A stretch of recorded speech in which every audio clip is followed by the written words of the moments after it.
Buenos días a todos. Qué alegría ver tanta gente aquí. Qué bendición estar aquí compartiendo. Originalmente íbamos a continuar hoy la mañana con los temas que veníamos desarrollando durante el fin de semana. Pero anoche sentí una reprensión de parte del Señor de esas buenas. Una buena reprensión. Me dijo, ¿para qué va a hablar de eso? Hoy día, este es el día más importante, estamos celebrando el día más importante de la historia. Y a veces en la iglesia ya casi ni se hace mención de la Pascua de la Resurrección. Pero este es el pilar de nuestra fe. Y esta es la celebración máxima, no solamente para el mundo cristiano, sino para el mundo entero. Y hoy yo siento que el Señor anoche me decía, mejor es hablar no de ustedes, ni de la iglesia, ni de mí, sino de Jesús. ¿No? Y yo no sé si estoy a la altura de tal tarea. Es fácil hablar de Jesús, lo hacemos todos los días, pero por el otro lado no es fácil transmitir lo que hay en Él. Así que yo me voy a limitar en esta mañana, esto va a ser más breve porque tenemos más reunión todavía, y yo me voy a limitar básicamente a leer algunos textos. Uno que no alcancé a meter en el PowerPoint, lo voy a leer nomás, que es Colosenses capítulo 1. Un megatexto con respecto a Jesús. Dice, Cristo es la imagen visible de Dios.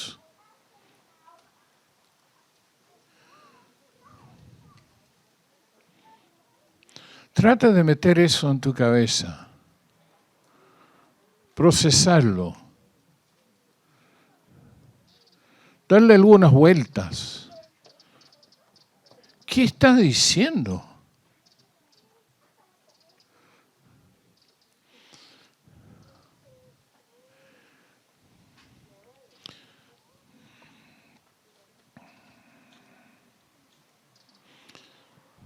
Es la imagen visible de Dios que es invisible.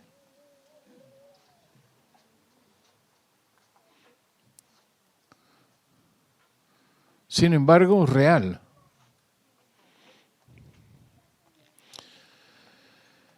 Dios tuvo un problema en el comienzo.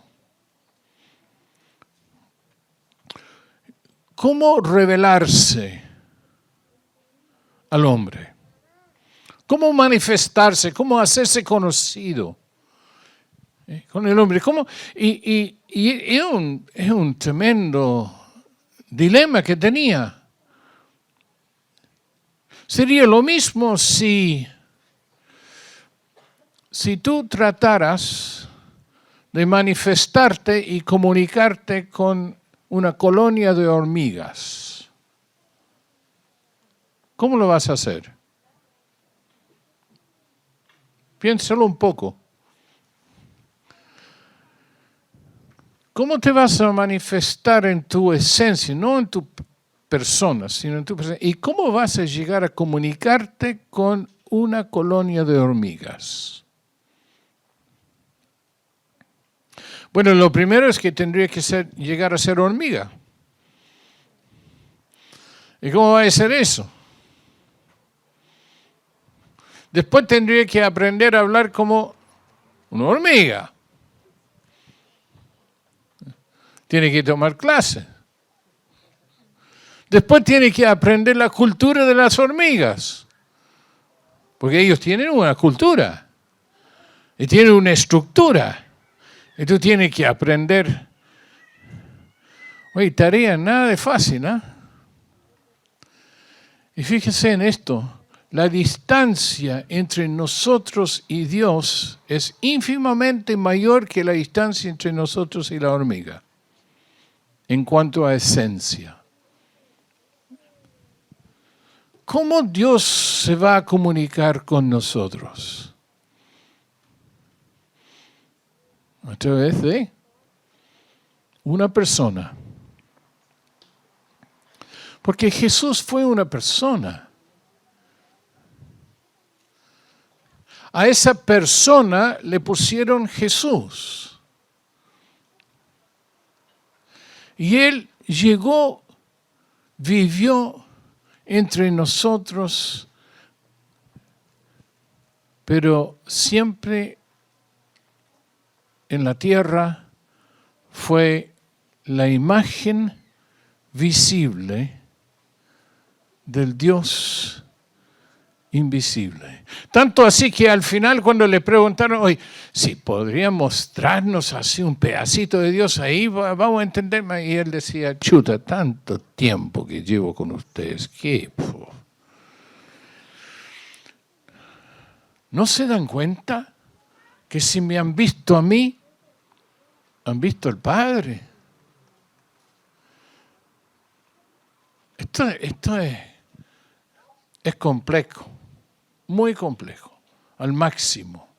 Y texto sigue diciendo, Cristo es la imagen visible de Dios que es invisible, es su Hijo primogénito anterior a todo lo creado. Antes de la fundación del mundo, Cristo es. En Él Dios creó todo lo que hay en el cielo y en la tierra, tanto lo visible como lo invisible, así como los seres espirituales que tienen dominio, autoridad y poder. Todo fue creado por medio de Él. Nosotros sabemos que Dios hizo la creación, pero lo que muchas veces no se recuerda es que el ejecutor de ese proyecto fue el hombre que pisó la tierra. Fue el hombre que hizo la tierra.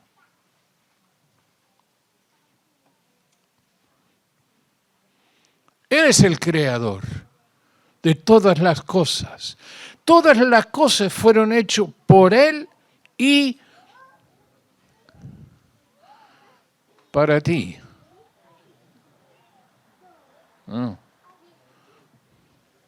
Entonces, ¿por qué utilizamos y mal usamos todas las cosas como si fueran para nosotros?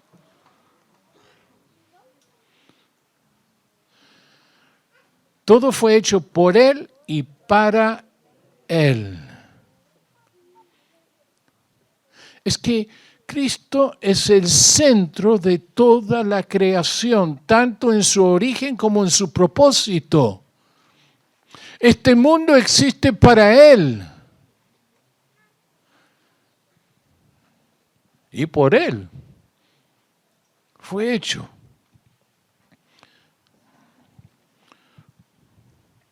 Cristo existe antes que todas las cosas y por medio de Él se mantiene todo en orden. Hay mucha preocupación en el mundo de hoy por cosas que, sí, para el hombre son importantes, el recalentamiento global y toda la preocupación del mal uso de los recursos naturales y todo lo demás. Y yo a veces digo amén, a veces digo, están más perdidos que no sé qué. Pero ¿sabe quién mantiene todo? Es Cristo. no es el Congreso, no son los partidos, no es la ciencia, no es la ecología. Quien mantiene todo es Cristo. Y les tengo una muy buena noticia. Lo que Él determina, eso será hecho. Y Él ha dicho una cosa muy interesante.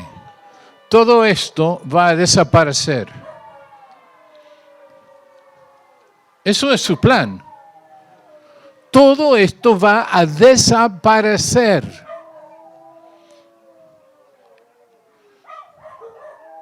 Y lo va a hacer todo de nuevo. ¡Ah, qué cosa! ¿Eh? Esto es Cristo. Esto es el bebé que nació ahí entre los animales y entre los bichos que andan siempre, ¿no?, en eso, en un establo y entre gente crédula e incrédula. Este es el creador de todo, el centro de todo, el comienzo de todo. Y Él que sostiene y mantiene todo. Y todo está bajo su mando. Y lo que Él dice se va a hacer. Se va a hacer. Qué tremendo.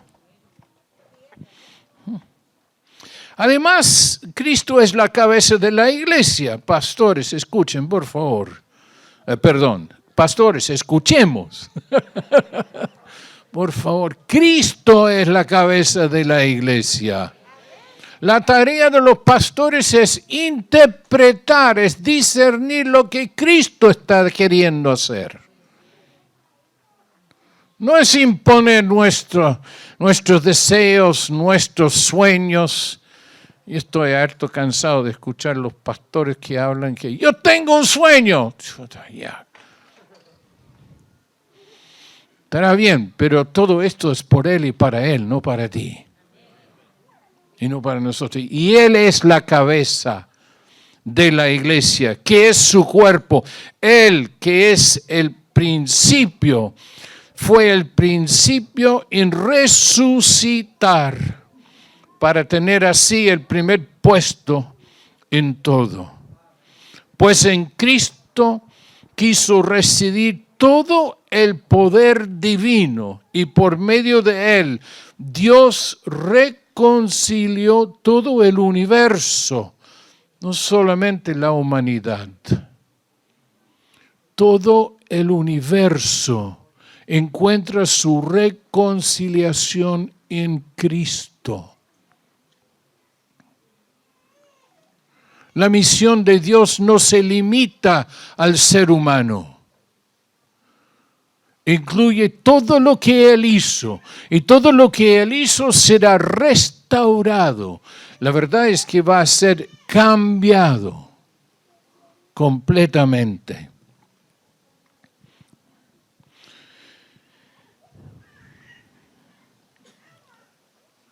Por medio de Él, Dios reconcilió todo el universo, ordenándolo hacia Él, tanto lo que está en la tierra como lo que está en el cielo, haciendo la paz mediante la sangre de este Creador todopoderoso, Dios invisible, por medio de la sangre de este Cristo que derramó en la cruz.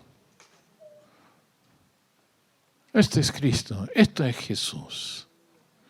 Vamos a ir viendo algunos textos sencillos. Ustedes conocen todo esto. Esto no es nada del otro mundo. Pues Dios amó tanto al mundo. ¿A quién amó? ¿A quién ama Dios? Porque yo haría la pregunta, ¿cuándo dejó de amar al mundo? Muéstrame el versículo en donde dice que Dios dejó de amar al mundo. Vas a buscar ese versículo de aquí y no lo van a encontrar. No está. Dios nunca dejó de amar a tus vecinos, a tus familiares. Nunca dejó de amar al mundo.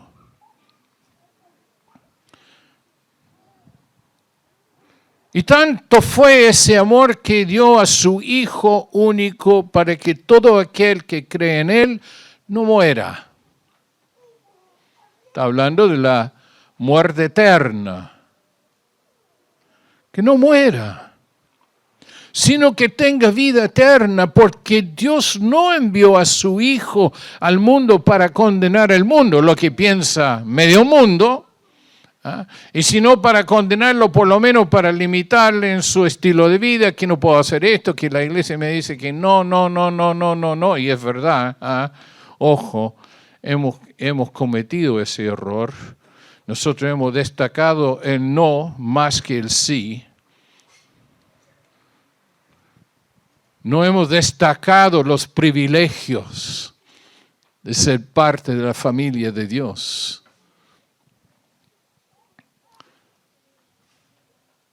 Porque Dios no envió a su Hijo al mundo para condenar al mundo, sino para salvarlo por medio de Él. Salvarlo. Eso todavía está en el corazón de Dios. Esto es muy buenas noticias, ¿no? Cristo, Dios está a cargo de todo, de absolutamente todo. Los tiempos están en manos de Dios, siempre. Y el versículo que más nos muestra esto está en Gálatas 4, cuando dice: pero cuando se cumplió el tiempo, Dios envió a su Hijo, que nació de una mujer, sometido a la ley de Moisés, para rescatarnos a los que estábamos bajo esa ley y concedernos gozar de los derechos de hijos de Dios. Qué tremendo. Dios coordinó todo esto antes de la fundación del mundo. Jesús nunca fue el plan B de Dios. No es que Dios hizo todo y falló y tuvo que pensar, a ver cómo remediamos esta cuestión. No. A ver cómo vamos a luchar contra el diablo. No. Él lo sabía todo antes, y antes de la fundación, antes de la creación de todo, Cristo ya estaba en el plan. Porque Cristo es el centro, es el plan A, no el plan B de Dios. Es el centro de todo. Y cuando se cumplió todo el tiempo, 4 o 5 mil años después de la creación, cuando todo ya no daba para más, Cristo nace. Porque ya se cumplió el tiempo ya estaba maduro. Era tiempo. Y ahí nació Jesús. Hasta Cristo es el centro de los tiempos.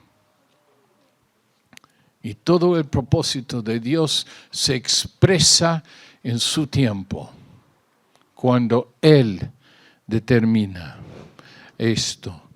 Nosotros sabemos que entendemos por Juan capítulo 1, dice: vino a su propio mundo Jesús, pero los suyos no lo recibieron. Lo rechazaron, se burlaron de él, lo acusaron falsamente. Él quedó mudo, no dijo nada, no se defendió. Le sacaron la mugre, después lo colgaron en la cruz, hicieron lo que quisieron con él. No lo recibieron. Pero a quienes lo recibieron y creyeron en él, les concedió el privilegio de llegar a ser hijos de Dios. Y si son hijos de Dios, no por la naturaleza de los deseos humanos, sino porque Dios los ha engendrado. En Cristo Jesús, nosotros, y esto es también difícil entenderlo, pero nosotros somos engendrados por Dios, este Dios invisible, y que es Él que nos hace hijos de Él, somos de su familia, con todos los privilegios que eso implica. Y tenemos este texto, el Evangelio. A mí me encanta lo que dice aquí. Dice, ahora hermanos, quiero que se acuerden del Evangelio que les he predicado. Este es el Evangelio que ustedes aceptaron y en el cual están firmes. También por medio de este Evangelio se salvarán si se mantienen firmes en él, tal como yo los anuncié.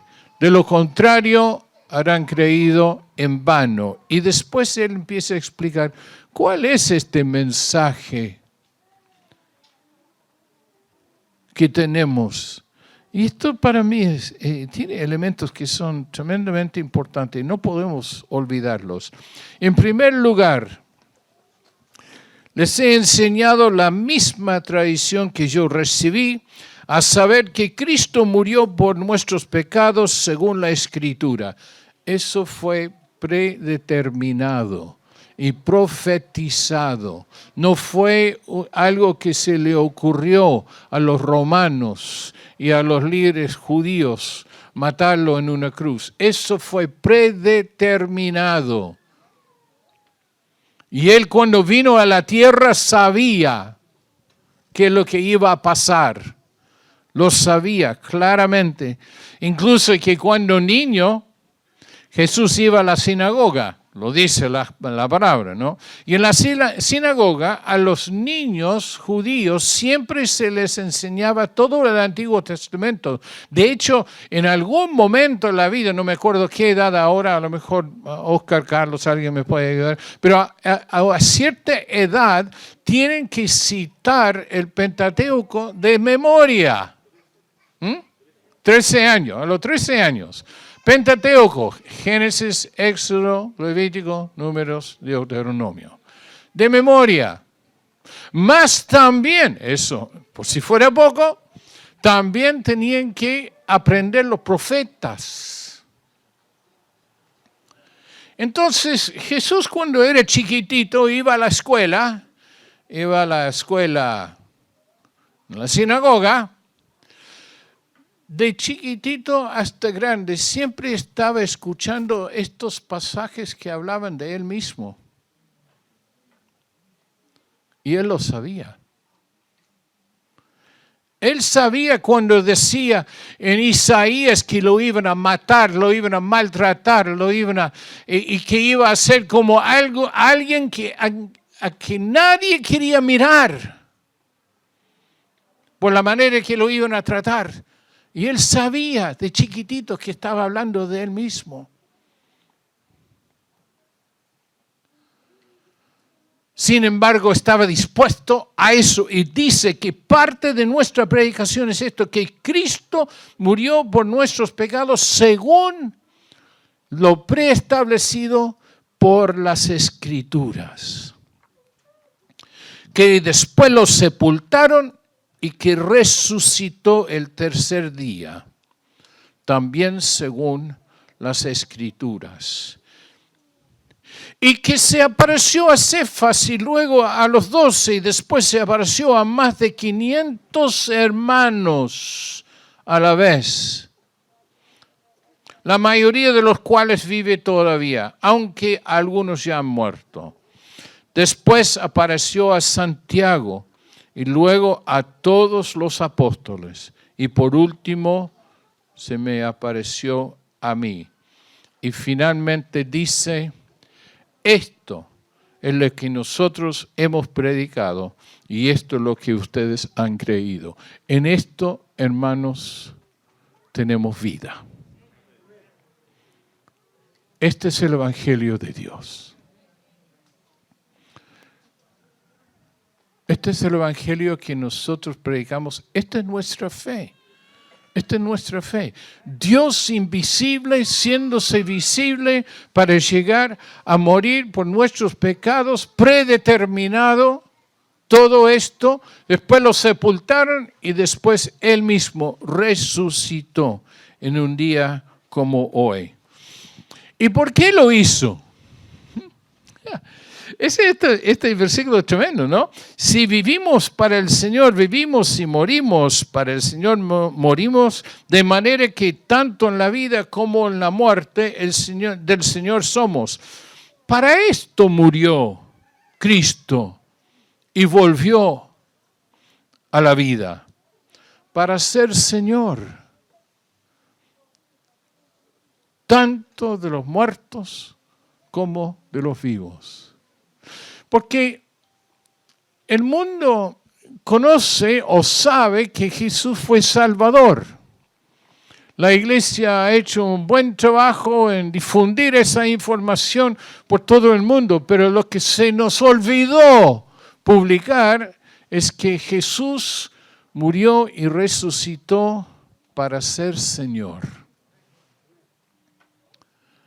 Y siendo Señor, llega a ser Salvador. Y Él ganó ese derecho en tu vida y en mi vida, al morir y resucitar. Por esto, Él murió y resucitó para ser Señor, tanto de los muertos como de los vivos. Dios le ha dado un nombre por sobre todo nombre. Que el nombre de Jesús se doblará toda rodilla y van a declarar que Él es el Señor. Él es la autoridad máxima sobre toda la creación. Es la autoridad máxima sobre todo ser humano. Él es el dueño absoluto de todo. Él lo hizo todo, formó todo, crió todo. Y todo es de Él, por Él y para Él.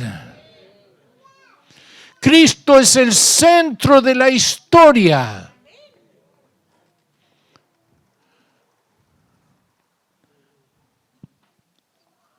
Él es el centro de nuestra vida también. Ahora hay una promesa que tenemos. Dice, hay una gran promesa que Jesús hizo, y quiero revisar esta primero. Esto está en Mateo 16, dice, a partir de entonces Jesús comenzó a explicar a los discípulos que Él tendría que ir a Jerusalén y que los ancianos y los jefes de los sacerdotes y los maestros de la ley lo harían sufrir mucho. Les dijo que lo iban a matar, pero al tercer día resucitaría. Estas son palabras de Jesús. Mateo está escribiendo lo que él mismo escuchó a Jesús decir. Él mismo avisaba que lo iban a matar, lo iban a maltratar, lo iban a matar y que él iba a resucitar. Ahora, lo tremendo es que es precisamente lo que pasó. ¿No es cierto? Dice, pasado el sábado, cuando al anochecer comenzaba el primer día de la semana, María Magdalena y la otra María fueron a ver el sepulcro. De pronto hubo un fuerte temblor de tierra, porque un ángel del Señor bajó del cielo.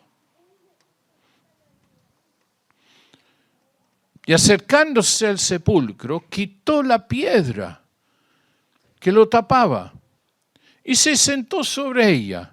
Y el ángel brillaba como un relámpago y su ropa era blanca como la nieve. Y al verlo, los soldados temblaron de miedo y quedaron como muertos. Y el ángel dijo a las mujeres que iban a la tumba, no tengan miedo. Yo sé que están buscando a Jesús, el que fue crucificado. Y me faltó el resto del texto.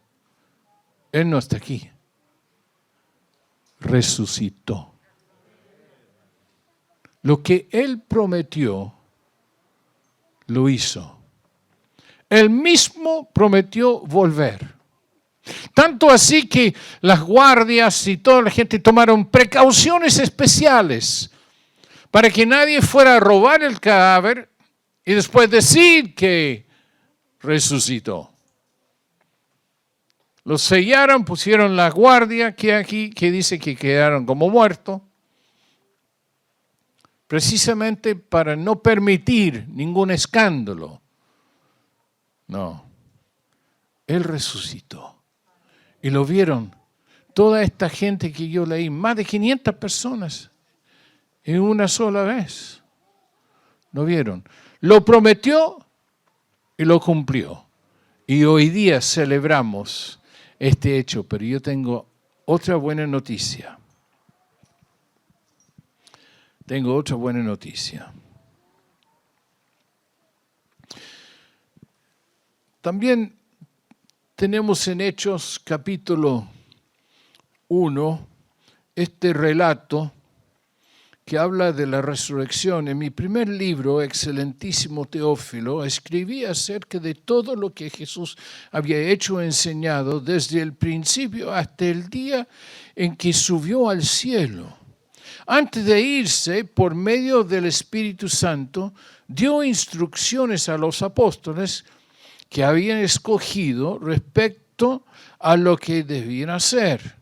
Y después de muertos se les presentó en persona, dándoles así claras pruebas de que estaba vivo.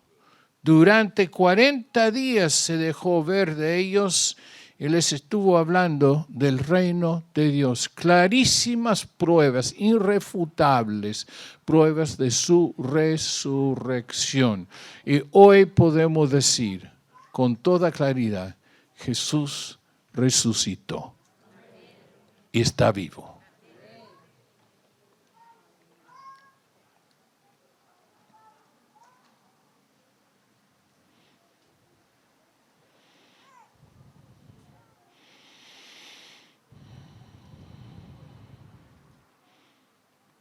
Pero hay otra promesa. ¿Qué importa? ¿O qué importancia tiene para nosotros el hecho de que Jesús resucitó hace 2000 años? Aparte del Evangelio, porque la resurrección es la base del Evangelio. Muchas veces nosotros cuando compartimos con los vecinos, lo último de que hablamos es la resurrección, pero ese es el Evangelio. Hablamos de muchas otras cosas, hablamos de la iglesia, hablamos de los hermanos, hablamos del pastor encachado que tenemos. Es así. ¿Quién ha visto un hombre así danzar delante del Señor? Aleluya. Encachado, digo. A veces hablamos de sanidades, a veces hablamos de milagros, hablamos de todo, menos de la base de nuestra fe, que es la resurrección. ¿Qué es la resurrección? Esa es la base de nuestra fe.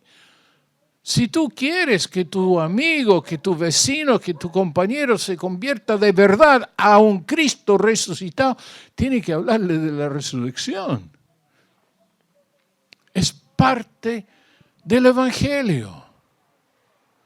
¿No? Pero hay otra promesa que nos importa también. A ver si podemos verlo. Dice así: no se angustien ustedes.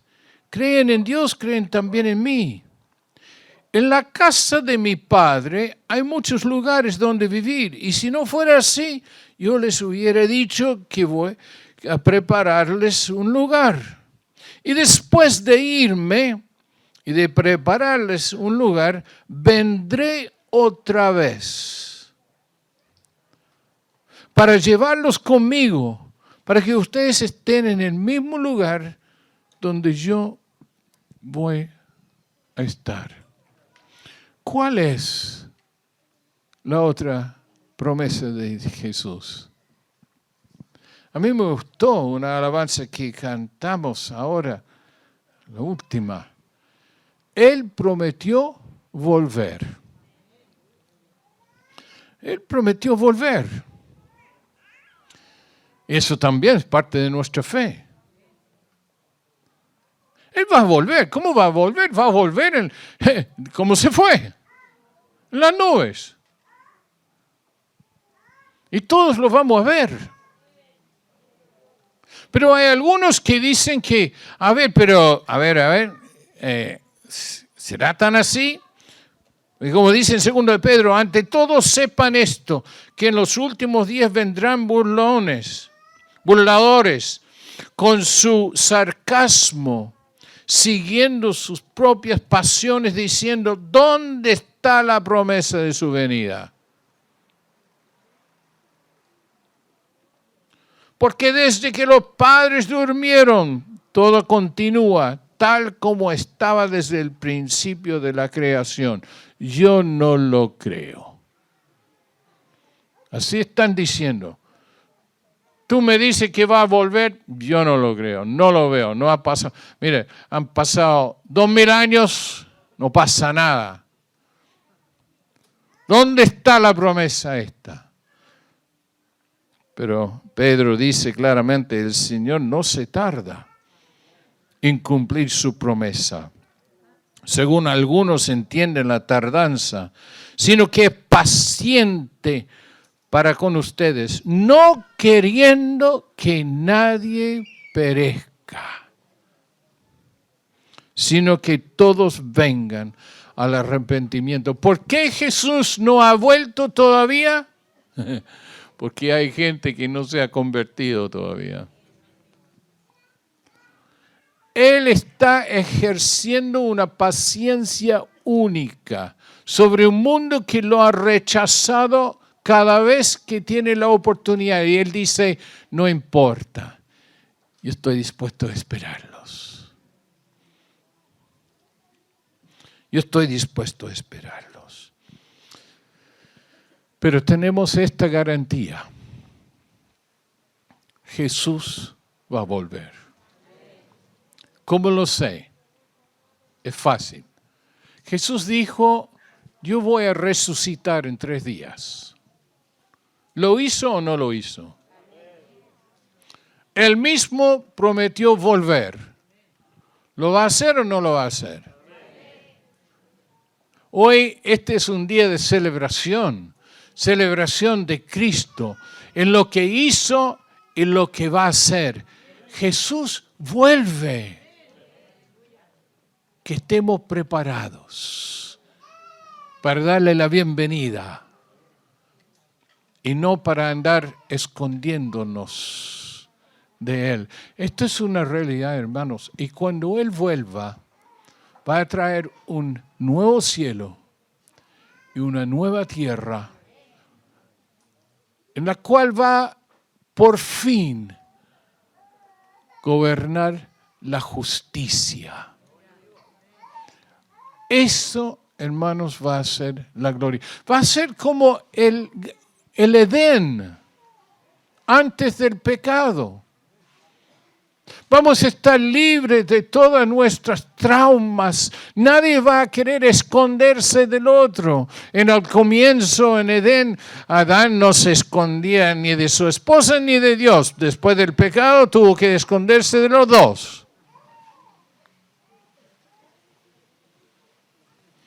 No, esto va a ser como Edén, antes del pecado. Antes del pecado. Un mundo en el cual Dios va a manifestar toda su gloria y la justicia va a reinar. Y nuestra garantía de estos tiempos que vienen es la resurrección de Cristo. Hoy celebramos su resurrección. Amén. Amén. Gracias.